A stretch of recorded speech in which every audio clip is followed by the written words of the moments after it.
My chapter 16 reassessment video. It says suppose the charge Q is placed at point x equals 0, y equals 0. A second charge Q is placed at point x equals 8.0 meters, y equals 0. At what charge must be placed at the point x equals 4.0 meters and y equals 0 in order that the field at the point x equals 4.0 meters, y equals 3 meters be 0? Okay. So I'll have this little diagram sketched, and it's showing our 4.0 meters and our 3.0 meters on our y-axis, and on our x-axis we have our 4.0 meters and 8.0 meters. So the first thing that we're going to do is let r is the distance. So our x is 4.0 meters and our y is 3.0 meters. So those are from the two unknown charges on the diagram.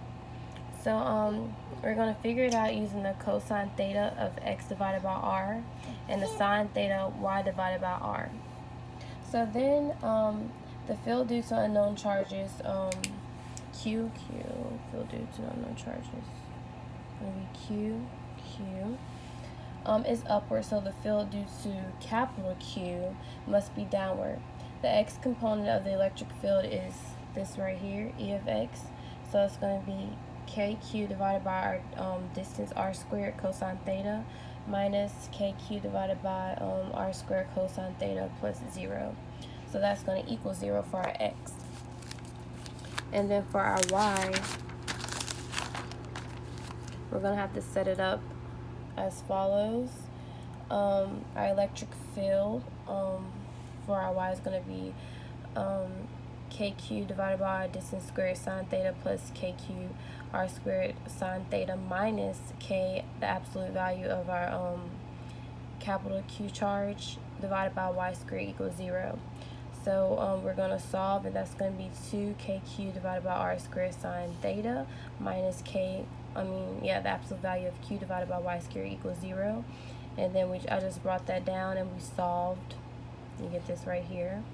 And you do a little bit more simplifying. K, the absolute value of Q divided by y squared equals 2KQ divided by r squared, and then y divided by r. So we get that. And it gives us our absolute value of capital Q equals 2QY to the third divided by our distance cubed. Well, that's cubed. And then we plug all that in and we get 2Q 3.0 cubed divided by the square root of 4.0 meters squared plus 3.0 meters squared. And that gives us our 0.43 for the charge. But as the field due to Q, our capital Q, is acting downwards, so this is going to be less than 0. So since it's less than 0, our Q is going to be negative 0.43 Q.